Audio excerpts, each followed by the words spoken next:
2016 November 8ஆம் தேதி நம்ம எல்லாத்துக்கும் ஒரு மறக்க முடியாத நாள்.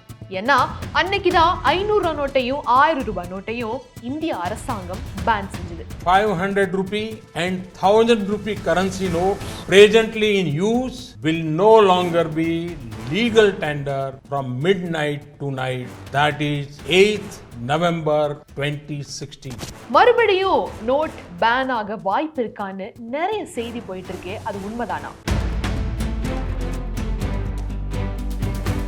சமீபத்துல பட்னால நடந்த ஆர்பிஐயோட ஹை லெவல் போர்டு மீட்டிங்ல இந்த நோட் பேனை பத்தி தான் ஒரு பேச்சுவார்த்தை போனதா நிறைய ரிப்போர்ட் சொல்லுது. போன தடவை நோட் பேன் பண்ணப்பவே நம்ம எல்லாரும் என்னென்ன கோ த்ரூ பண்ணோம் அப்படிங்கிறது உங்களுக்கு ஞாபகம் இருக்கும். இன்னொரு அலை அடிக்க தயாரா இருக்கா?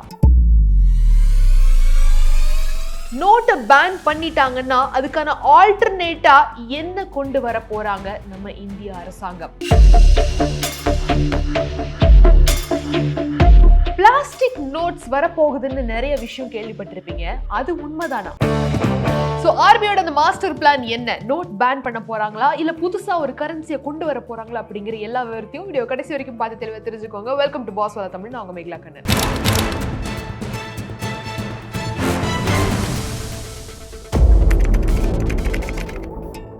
2016 நவம்பர் 8ஆம் தேதி பிரதமர் மோடி அவர்கள் டிவியில இனிமே இந்த 500 நோட்டும் 1000 நோட்டும் செல்லாது அப்படின்னு சொன்ன தருணம் இன்னைக்கு நம்ம நினைச்சு பார்த்தா கூட நம்ம கண்ணு முன்னாடி வரும். ஏன்னா அந்த அளவுக்கு ஒரு மிகப்பெரிய இம்பாக்ட் அது உருவாக்கி இருக்கு. நம்ம எல்லாருமே அடுத்த நாள் ஏடிஎம்லயோ பேங்க்லயோ அப்படியே லைன்ல நின்று இனிமே இந்த காசு செல்லாது, நான் உண்டில சேர்த்து வச்சுக்கிறதெல்லாம் என்ன ஆகும் அப்படின்னு நம்ம பானையை உடைச்சு உண்டில உடைச்செல்லாம் எடுத்த காலம் இப்ப கூட நினைச்சா அப்படியே ஒரு மாதிரி புல்லரிக்கும். கரெக்டா? அந்த மாதிரி ஒரு சிச்சுவேஷன் இனி திரும்ப வர வாய்ப்பு இருக்கா அப்படிங்கறதா நம்ம எல்லாத்துக்கும் உருவாயிருக்கக்கூடிய அந்த ஒரு டவுட்டே. அதை தாண்டி இன்னொரு புதிய ரெவல்யூஷன் ஒன்று உருவாக போகுதுன்றதான் மேட்ரு. என்ன ரெவல்யூஷன் அப்படின்னு பாத்தீங்கன்னா, வரப்போகுது பிளாஸ்டிக் கரன்சி. என்னது இது பிளாஸ்டிக் கரன்சி? இது ஒரு பாலிமர் கரன்சி. நம்மளோட கரன்சி இப்ப கரண்டா நம்ம யூஸ் பண்ணிட்டு இருக்கக்கூடிய கரன்சி நோட் எல்லாமே காட்டன் பேஸ்ட் பேப்பர்ல தான் தயாரிக்கப்படுது. சோ தண்ணி பட்டாலோ இல்ல ஏதாவது நீங்க இப்படி கிழிச்சாலோ அது கிழிஞ்சு போயிடும். அதே மாதிரி கொஞ்சம் பழசாயிருச்சு அப்படின்னாலே சும்மா லைட்டா இப்படி ஏதாவதுனா டேமேஜ் ஆகுறது நம்ம எல்லாத்துக்குமே தெரியும். சோ இந்த டிஃபிகல்டிஸை கடந்து வரணும். அதே மாதிரி இந்த பழைய நோட்டு, எத்து போன நோட்டு, இந்த கிழிஞ்சு போன நோட்டு இதெல்லாத்தையும் நம்ம கொடுத்து செலுத்துறதுக்குள்ளேயே ரொம்ப போதும் ஆயிருது. அப்படி எங்க அது வாங்கலன்னா பேங்க்ல கொண்டு போய் நம்ம அதை கொடுக்குறோம். வங்கிகளுக்கு வருஷம் இத்தனை கோடி நோட்டுகளை அவங்க திருப்பி ரீசைக்கிள் பண்றது ஒரு பெரிய டாஸ்கா இருக்கு. அப்படிங்கிற இன்னும் சில பல டிஃபிகல்டிஸ் எல்லாத்தையுமே கால்குலேட் பண்ணி தான் இந்த ஒரு பிளாஸ்டிக் கரன்சியை இனிமே நம்ம அமலுக்கு கொண்டு வரலாம் அப்படிங்கிற பேச்சுவார்த்தை போய்கிட்டு இருக்கு. இன்னொரு பக்கம் இப்பதான் நம்ம யூபிஐ யூஸ் பண்றோம், ஜிபே, போன்பே நிறைய எல்லாம் டிஜிட்டலே போயிட்டு இருக்கோமே, நம்மளுக்கு இனிமே எதுக்கு கேஷ் தேவை? அந்த கேஷோட டிமாண்டுக்கு தான் நம்ம இருக்கிற காசை நம்ம பயன்படுத்திக்கிறோம் இல்ல. இப்போ இந்த பிளாஸ்டிக் கரன்சி கொண்டு வரணுன்றதுக்கு என்ன அவசியம் அப்படின்னு நீங்க நினைக்கலாம். ஒண்ணு நல்லா தெரிஞ்சுக்கோங்க, என்னதான் நம்ம இந்திய நாட்டுல இந்த யூபிஐன்றது பயங்கரமா டெவலப் ஆகி எல்லா காய்கறிக்காரங்க கூட அந்த யூபிஐ QR கோட் எல்லாம் வச்சிருந்தாலும் கூட ஒரு பக்கம் கேஷுக்கான டிமாண்ட் எந்த விதத்திலையும் குறையல. இந்த டிமாண்ட ஓரளவுக்கு கடந்து வர்றதுக்காக தான் ஆர்பிஐ இந்த பைலட் ப்ராஜெக்டான பிளாஸ்டிக் நோட்ஸை கொண்டு வர்றதுக்கு முயற்சி எடுத்துக்கிட்டு இருக்காங்க. குறிப்பிட்டு இப்ப ரீசென்ட்லி பட்னாலையும் மும்பைலையும் நடந்த இந்த போர்டு மீட்டிங்ல கூட இதை பத்தின ஒரு பேச்சுவார்த்தை தான் போயிருக்கிறதா சொல்றாங்க. இந்த காட்டன் பேஸ்ட் பேப்பர் நோட்டை தயாரிக்கிற விலையை விட இந்த பாலிமர் நோட்டை தயாரிக்கிறது காஸ்ட் எஃபெக்டிவாவும் இருக்கும், அதை விட கொஞ்சம் கம்மியான காஸ்ட் இதுக்கு தேவைப்படும் அப்படிங்கிற அந்த ஒரு அனாலிசிஸையும் பண்ணியிருக்காங்க.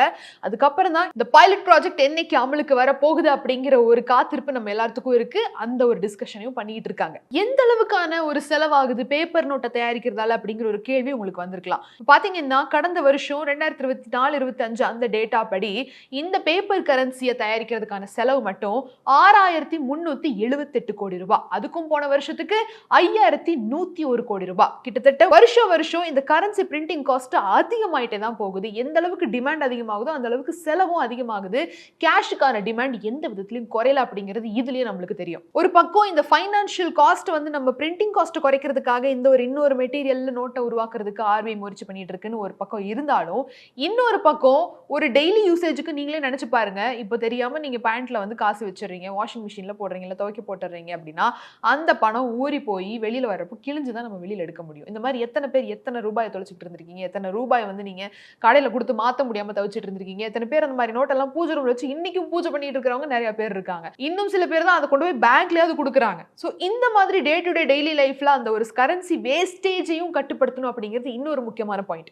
ஏன் சொல்றேன் அப்படின்னா, இந்த கிழிஞ்ச டோன் டிஸ்போஸ்ட் நோட் எல்லாம் இருக்கு பாத்தீங்களா, அதை கொண்டு போய் நீங்க வங்கி கிட்ட கொடுக்குற அந்த ஒரு ரேட்டுமே வருஷம் வருஷம் அதிகமாயிட்டே இருக்கு. எவ்வளவுன்னு நினைக்கிறீங்க? என்ன ஒரு 1000 ரூபாய் 2000 இருக்குமா, எல்லா ஆளுக்கு 10 ரூபாய் 20 ரூபாய்னு கொடுத்து அப்படின்னு மட்டும் எடை போட்டுறாதீங்க. எவ்வளவுன்னு சொன்னா உங்களுக்கே தலை சுத்தும். ஃபைனான்சியல் 2024-25 இந்த டோன்டு நோட்டு மட்டும் எல்லா வங்கிகளும் சேர்ந்து கலெக்ட் பண்ணது 2400 கோடி வர்த்துள்ள நோட்டை கிழிஞ்சு போய் அவங்க அந்த நோட்டை டிஸ்போஸ் பண்ண வேண்டிய நிலைமைக்கு வந்துச்சு. அது 2024-25 வந்து இன்னும் எக்ஸ்ட்ராவா 12% அந்த டோன் டிஸ்போஸ்ட் ரேட் வந்து அதிகமா இருக்குன்னா பாருங்க எந்த அளவுக்கு அந்த ஒரு கரன்சி வேஸ்டேஜ் நடந்துகிட்டு இருக்கு. அப்போ எந்த ரூபா நோட்டு வந்து அந்த அளவுக்கு டேமேஜ் ஆகவும் அந்த அளவுக்கு ஒரு வேல்யூ உருவாக்கக்கூடிய அந்த நோட்டு எதுன்னு பாத்தீங்கன்னா 500 ரூபா நோட்டு. டினாமினேஷன்ல இருக்கிறது 500 ரூபா நோட்டு, அதுக்கப்புறம் 100 ரூபா நோட்டு. டேமேஜ் வந்துச்சுன்னா இந்த 2 நோட்டு தான் அதிகமா இருந்துகிட்டு இருக்கு. ஸோ ஓவராலா பாத்தீங்கன்னா இந்த கரன்சி வேஸ்டேஜ் ஆகட்டும், அதை நம்ம ஹேண்டில் பண்ண முடியாம நிறைய அது மூலியமா போறதாகட்டும், அட் த சேம் டைம் இந்த பிரிண்டிங் காஸ்டையும் கட்டுப்படுத்துறதுக்காக எல்லா ரீசன்ஸையும் ஒரு இதுல கொண்டு வந்துதான் இந்த பாலிமர் மெட்டீரியல்ல உருவாக்கக்கூடிய இந்த பிளாஸ்டிக் கரன்சி வந்து இனி அமலுக்கு கொண்டு வர்றதா ஆர்பிஐ பேச்சுவார்த்தை நடத்திக்கிட்டு இருக்காங்க.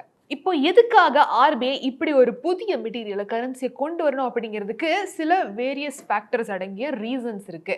அது என்ன அப்படின்னு நம்ம பார்க்கலாம். அதுக்கு முன்னாடி உங்க எல்லாத்துக்கிட்டையும் ஒரு முக்கியமான விஷயம் நான் சொல்லணும். உங்க ஃபேமிலியில எத்தனை பேர் இருக்கீங்க? உங்க ஃபேமிலியில எத்தனை பேர் ஏர்ன் பண்ணிட்டு இருக்கீங்க? உங்களுக்கு தேவையான இன்கம் வந்து கொடுக்கக்கூடிய அந்த ஒரு பர்சன் நல்லா இருக்காங்களா, ஹெல்தியா இருக்காங்களா? அதே மாதிரி ஒருவேளை அந்த பர்சனோட இன்கம் ஸ்டாப் ஆயிருச்சு, அந்த பர்சனே இல்லை அப்படிங்கிற பட்சத்துல உங்களுக்கான இன்கமுக்கு நீங்க வேற என்ன வழி வச்சிருக்கீங்க? எப்பவுமே அப்படி ஒரு எதிர்பார்ப்பு நம்ம யாரோட மனசுலயும் இருக்காது. இனிமே நாளைக்கு இவர் இல்லைன்னா கூட நம்மளை பார்த்துக்கணும் அப்படின்ற ஒரு எதிர்பார்ப்பு சென்டிமெண்டலி எமோஷனலி நம்ம யாரும் வச்சுக்க மாட்டோம். ஏன்னா அந்த மாதிரி தாட்ஸ் வேண்டான்னு நினைப்போம். ஆனா கிரிட்டிக்கலா ஒரு பிராக்டிக்கல் பர்சனா யோசிச்சு பாருங்க. அந்த ஒரு இன்கம் நீங்க ஏர்ன் பண்ணிட்டு இருக்கீங்க, நீங்க மட்டும்தான் ஏர்ன் பண்ணிட்டு இருக்கீங்க அப்படின்னா உங்க ஃபேமிலிக்கு நீங்க இல்லை அப்படிங்கிற பட்சத்துல ஃபேமிலி என்ன பண்ணுவாங்கன்றத நீங்க யோசிச்சு பார்க்கணும். அப்போதான் டேர்ம் இன்சூரன்ஸ் ரொம்ப ரொம்ப முக்கியம்னு நம்மளுக்கு தெரிய வரும். அந்த ஒரு ஃபைனான்சியல் லாஸை கடந்து வர்றது ரொம்ப கஷ்டம். எக்கனாமிக்கலி அவங்க வந்து உங்களோட எமோஷனல் லாஸ் வந்து ஒரு வாரம் 2 வாரம் அதுக்கப்புறம் அவங்க வந்து கொஞ்சம் கொஞ்சமா அவங்களோட டெய்லி ரொட்டீனுக்கு ஸ்டார்ட் ஆகுறப்போ அந்த ஃபைனான்சியல் பர்டனையும் சேர்ந்து அவங்க கடந்து வரணும் அப்படின்றது ஒரு மிகப்பெரிய கஷ்டமான ஒரு விஷயம். அந்த நேரத்துல டேர்ம் இன்சூரன்ஸ் தான் அவங்களை காப்பாற்றும். டேர்ம் இன்சூரன்ஸ் ரொம்ப ரொம்ப முக்கியமானது. எவ்வளவோ செலவு பண்ணி நான் எதுக்கு டேர்ம் இன்சூரன்ஸ் வாங்கணும் அப்படின்னு நினைக்காதீங்க. ஏன்னா மாசம் 400 500 ரூபாய் நீங்க ஸ்பெண்ட் பண்ணாலே உங்களுக்கு கோடிக்கணக்கான கவரேஜ் கிடைக்குது, அதுவும் 15% டிஸ்கவுண்டோட.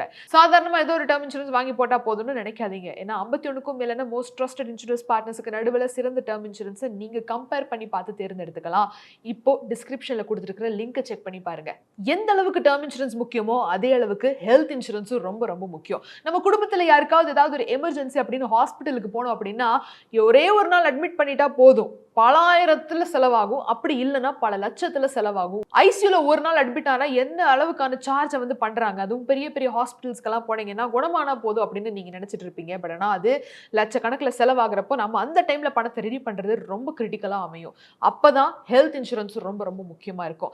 ஹெல்த் இன்சூரன்ஸ் இருந்தது அப்படின்னா நீங்க எந்த ஹாஸ்பிட்டலுக்கு போய் எந்த விதமான பயமும் இல்லாம தயக்கமும் இல்லாம ட்ரீட்மெண்ட்டை உங்க கவரேஜ்லயே பார்த்துட்டு வந்துடலாம். மாசம் 400 500 உங்களால ஸ்பெண்ட் பண்ண முடிஞ்சா போதும், கோடிக்கணக்கான கவரேஜ் கிடைக்குது. அதுவும் அப் டு 25% டிஸ்கவுண்டோட. 30 நிமிஷம் கிளைம் செட்டில்மெண்ட், 51க்கும் மேலான மோஸ்ட் ட்ரஸ்டட் இன்சூரன்ஸ் பார்ட்னர்ஸ்க்கு நடுவில் சிறந்ததை நீங்க தேர்ந்தெடுத்துக்கலாம். அதோட சேர்த்து உங்களுக்கு டெடிகேட்டட் ஹெல்த் மேனேஜரும் கிடைக்கிறாங்கன்னா பாருங்க எந்த அளவுக்கான ஹெல்த் இன்சூரன்ஸ் நீங்க வாங்கலாம் அப்படின்னு. இந்த எல்லா பெனிஃபிட்ஸ் உள்ள ஹெல்த் அண்ட் டேர்ம் இன்சூரன்ஸ் நீங்க வாங்கணும் அப்படின்னா டிஸ்கிரிப்ஷன்ல லிங்க் இருக்கு, செக் பண்ணி பாருங்க. சோ உலகத்திலேயே நம்ம தான் முதல் தடவை இந்த பிளாஸ்டிக் கரன்சியை for the very first time கொண்டு வர போறோமா அப்படின்னு கேட்டீங்கன்னா கிடையாது. நம்மளே 2012 என்ன பண்ணாங்கன்னா கொச்சி, மைசூர், அந்த பக்கம் ஷிம்லா மாதிரியான டிஃப்ரெண்ட் ஜியோகிராபிக்கல் இடத்துல வந்து இவங்க கொடுத்திருந்தாங்க. அந்த நோட்டோட பயன்பாடு எந்த மாதிரி இருக்கு, வெதர் கண்டிஷன் அதெல்லாமே கம்பேர் பண்ணி அவங்க வந்து கொடுத்திருந்தாங்க. அதுக்கப்புறம் ஒரு டெக்னிக்கல் ரீசனால அதை வந்து கொஞ்சம் தள்ளி வைக்க வேண்டியதா போச்சு.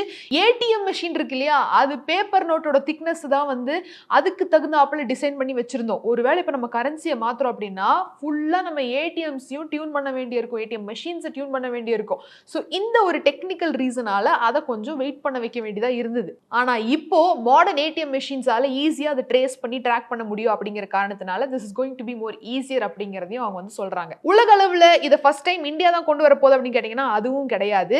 ஆஸ்திரேலியால ஃபர்ஸ்ட் டைம் இந்த ஒரு பாலிமர் பாலிமர் கரன்சியை கொண்டு வர்றாங்க. ஸோ அதுக்கப்புறம் Canada, UK, New Zealand, world wide 60க்கும் மேலான கண்ட்ரீஸ் இந்த பாலிமர் கரன்சி, அதாவது பிளாஸ்டிக் கரன்சியை பயன்பாட்டில் வச்சிருக்காங்க.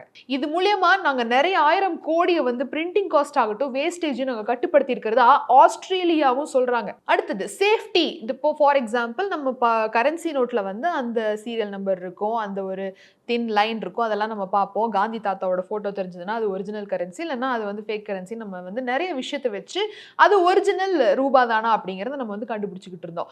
ஆனா அதுவே எப்படி இந்த பாலிமர் இதில் எப்படி ஒர்க் ஆக போகுது அப்படிங்கிற கியூரியாசிட்டி நிறைய பேருக்கு இருக்கும் இல்ல. பட் ஆனா ஒரு விஷயத்த அவங்க கன்ஃபார்ம் பண்ணிக்கிறது என்னன்னா, நீங்க இந்த பாலிமர் கரன்சியில அந்த பேப்பர் கரன்சி விட ஒரு எக்ஸ்ட்ராவான செக்யூரிட்டியை இதுல நம்ம வந்து இம்ப்ளிமெண்ட் பண்ண முடியும். அவங்க உள்ள வச்சிருக்கக்கூடிய அந்த எலிமெண்ட் ஆகட்டும், அதே மாதிரி ஒரு நோட்டை ஐடென்டிஃபை பண்றதுக்கான அந்த சில பல விஷயங்கள் ஆகட்டும், எல்லாமே இன்னும் ப்ராப்பரா அதை விட கொஞ்சம் அப்கிரேடடாவே இருக்க போகுது, சேஃபாவும் இருக்க போகுது. ஈஸியா இது கிளியாது, தண்ணி பட்டா வந்து ஊறி போகாது. அண்ட் இதை நீங்க வந்து பேப்பர் மாதிரியே தின்னாவே இருக்கும். அட் தி சேம் டைம் இதை வந்து நம்ம ஈஸியா எந்த விதமான டேமேஜும் வராத மாதிரி யூஸ் பண்ணலாம். கூடிய சீக்கிரத்துல இது இதாகாது. ஏன்னா இப்போ ஒரு 10 ரூபா நோட்டோட ஷெல்ஃப் லைஃப் என்னன்னு பாத்தீங்கன்னா 8 மாசத்துல இருந்து 1 வருஷம் மேக்ஸிமம் அதோட ஷெல்ஃப் லைஃப். அதுக்கப்புறம் நீங்க அதை நல்லா யூஸ் பண்ண ஆரம்பிச்சீங்கன்னா அது கிழிஞ்சு போகும், இல்லைன்னா நனைஞ்சு போகும், ஏதாவது ஒன்று ஆகும். ஆனா இது இந்த பாலிமர் கரன்சி, பிளாஸ்டிக் கரன்சி வந்து உங்களுக்கு 3 இருந்து 5 வருஷம் லைஃப் வர்றதால பிரிண்டிங் காஸ்ட்டும் உங்களுக்கு வந்து கொஞ்சம் கம்மியாகும். அதே மாதிரி டேமேஜ் காஸ்ட்டும் உங்களுக்கு கம்மியாகும். அதே மாதிரி டேமேஜும் கம்மியாகும். அப்போ நோட் பேன் ஆகுமா ஆகாதாங்கிற ஒரு கேள்விக்கு இப்போ நான் பதில் சொல்றேன். நிறைய ரூமர்ஸ் வந்துகிட்டு இருக்கு, நிறைய வாட்ஸ்அப்ல ஃபார்வர்ட் மெசேஜஸ் வந்துகிட்டு இருக்கு. எதையுமே நம்பாதீங்க. ஏன்னா ஓவர் நைட்ல இப்படி ஒரு கரன்சியை அப்கிரேட் பண்ற காரணத்தினால ஓவர் நைட்ல இனிமே உங்ககிட்ட இருக்கிற காசெல்லாம் செல்லாம போயிடும் அப்படின்னு சொல்றதுக்கு வாய்ப்புகள் ரொம்ப ரொம்ப கம்மி. அப்படி நடக்கவும் நடக்காது. ஏன் சொல்றேன்னா, இப்போ இவங்க கொண்டு வந்துகிட்டு இருக்கிறது ஒரு இனிஷியேட்டிவ், ஒரு அப்கிரேட் தான். இதுக்காக இருக்கிறத மொத்தமா ஸ்டாப் பண்ணிட்டோம்னா இது இப்பதான் ஸ்டார்ட் பண்ண போற ஒரு விஷயம். இது பத்தாது. இருக்கிறத வச்சுதான் அவங்க கொஞ்ச நாள் சர்க்குலேட் பண்ணி ஆகணும், ட்ரை பண்ணி பார்க்கணும். இது எல்லாமே இருக்கு இல்லையா? சோ ஓவர் நைட்ல நோட் பேன் ஆகிறதுக்கு வாய்ப்பு கிடையாது. Absolutely not. ஸோ பயப்படாதீங்க.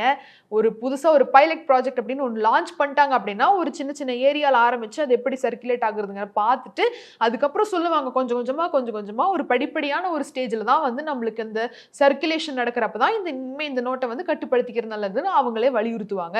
ஸோ இனிமே தயவு செஞ்சு பயப்படாதீங்க. எந்த விதமான நோட் பேன் ஆக போகிறது கிடையாது. This is just an upgrade, a pilot project upgrade.